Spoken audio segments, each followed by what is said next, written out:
Okay, what can you tell me that you remember about inverses? Anyone remember anything about inverses? Yep. It's the opposite. What do you mean it's the opposite? You do the reverse. Yes, a little more detail. Reverse what?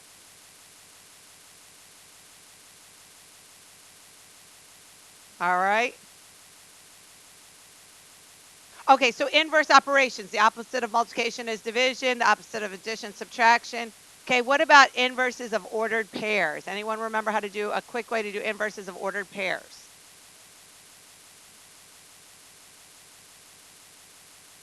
Close.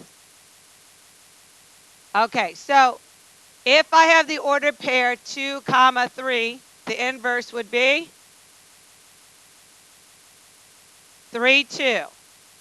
The inverse is simply, okay, so explain that into words. What did I do?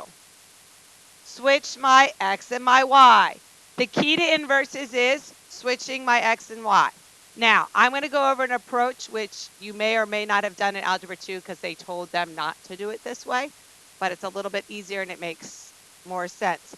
When you had a table of values or ordered pairs, you simply swapped your x and your y, okay? So we're going to look at an equation, copy this down, y equals 2x minus 3. Okay, let me adjust the light.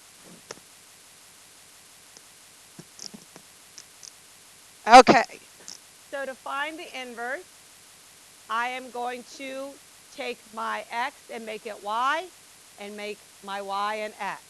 So I'm going to write x equals 2y minus 3. Okay, now if I want to work with a function, what has to be by itself? Y has to be by itself. So I am simply going to solve this blue equation that I wrote here for y. I'm going to solve for y. So what would you like me to do? Add 3, which is what you guys were telling me, inverse operations, the opposite. So now I have x plus 3 equals 2y. Divide by 2. Y equals x plus 3 over 2. This is my inverse. If I really wanted to, or they said, let's say the test asked you to find the inverse and then justify it, you now would take each of them and do f of g and g of f, but we're not going to do that. We're just going to find the inverses for right now, okay? All right, let's do a more complex one. Yes, ma'am.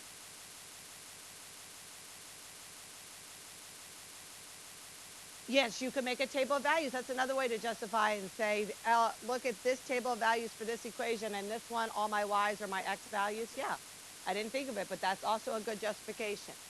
All right, please try this one on your own. Y equals 3x minus 8. Okay, so while you're finishing up this problem, let me make note of one other thing. F of x, f negative 1 of x, this is the notation for inverse. You might also see that. F to the negative 1 of x, that's inverse. Okay? All right, x equals 3y minus 8. What would you like me to do first?